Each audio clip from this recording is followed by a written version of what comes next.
Talking about storms and a powerful cold front that's going to be coming through. Things have trended much colder tomorrow night. Ahead of the front, however, we will warm up. The wind's going to be out of the south about 10 to 15 miles an hour.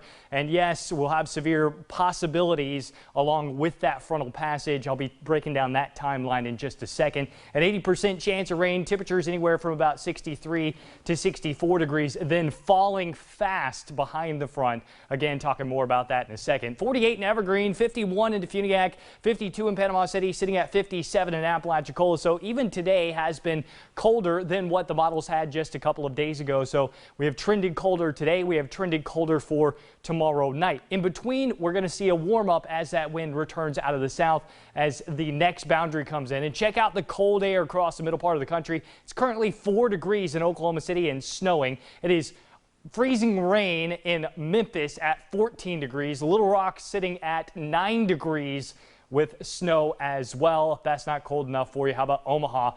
8 below zero. So plenty of cold air out there, even winter storm warnings as far south as Houston and parts of Louisiana as well. For us, winter weather advisories are actually not that far away. They're going to be just about to the Mobile market, just to the north of Mobile. That's winter weather advisories, not that far away from us, but we're just not going to have any precipitation behind the front tomorrow, where some of these areas will be seeing precipitation behind the front. And you see all the winter weather, all the pink, that's winter storm warnings. The dark purple there, that's ice storm warnings. Winter storm watches for the northeast. The gray, that's wind chill warnings. Wind chill warnings extending all the way down into Oklahoma and Texas as well as Arkansas. That's just how cold it is out there. For us, Viper Live radar not highlighting any kind of precipitation. What you're seeing here is false returns.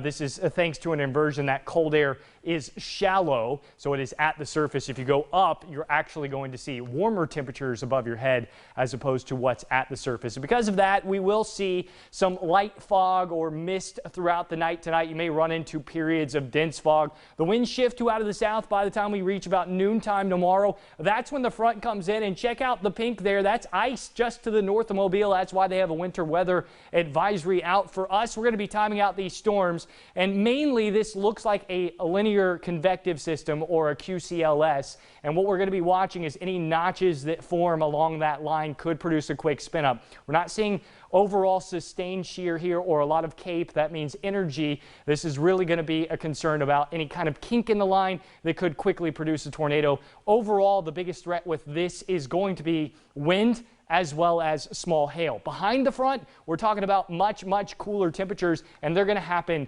quickly. This is how Futurecast handles it. You'll see those temperatures plummeting down as that front comes on in. We'll warm up ahead of the front and then check out the differences. How about 69 at 3 o'clock, Panama City, and 47 into Funiac Springs. And it's going to be getting even colder than that. Tomorrow's night low for coastal areas right around freezing. And then as we go through the day, Tuesday, not too warm, only 51, back down to close to freezing. Then we warm up, and again on Thursday, we'll be watching for the possibility of strong to severe storms.